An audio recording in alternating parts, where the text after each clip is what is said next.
तुम्हाला देखील नेहमीच लाल रस्स्याची मटकी खाऊन कंटाळा आला असेल तर अशा पद्धतीने हिरव्या रस्स्याची मटकी एकदा नक्की ट्राय करा।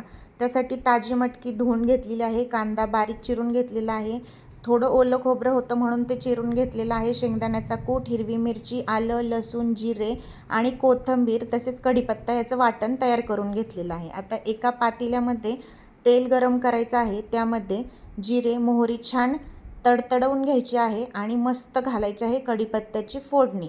आता कढीपत्ता छान तडतडला की त्यामध्ये बारीक चिरलेला कांदा घालून तो छान असा परतून घ्यायचा आहे।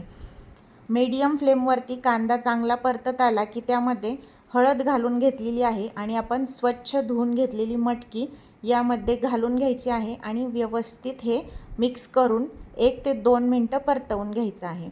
आता आपल्याकडे इथेच एक अशी ट्रिक आहे की आपण नेहमी भाजी करताना यामध्ये सर्व मसाले किंवा वाटण घालून परततो आणि मग मटकी टाकतो। तर इथे मी कांद्यामध्ये मटकी टाकून त्यामध्ये मीठ टाकलेलं आहे, 1 ते 2 मिनटं झाकण ठेवलं आहे।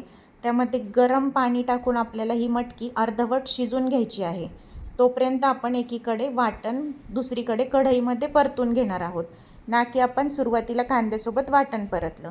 आता मी कढईमध्ये तेल टाकून यामध्ये हे वाटण छान असं तेल सुटेपर्यंत परतून घ्यायचं आहे।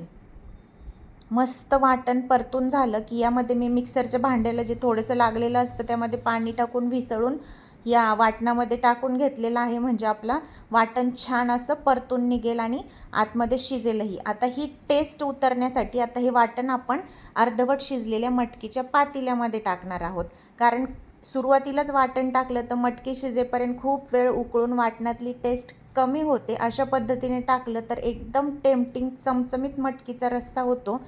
तुम्ही अशा पद्धतीने नक्की ट्राय करा। मस्त गरम गरम भातासोबत किंवा चपातीसोबत ही मटकी एकदम टेस्टी लागते।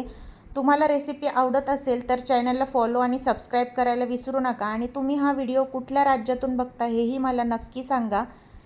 बघा, एकदम टेस्टी मटकी तयार झाली आहे। रेसिपी आवडल्यास लाईक करा। धन्यवाद।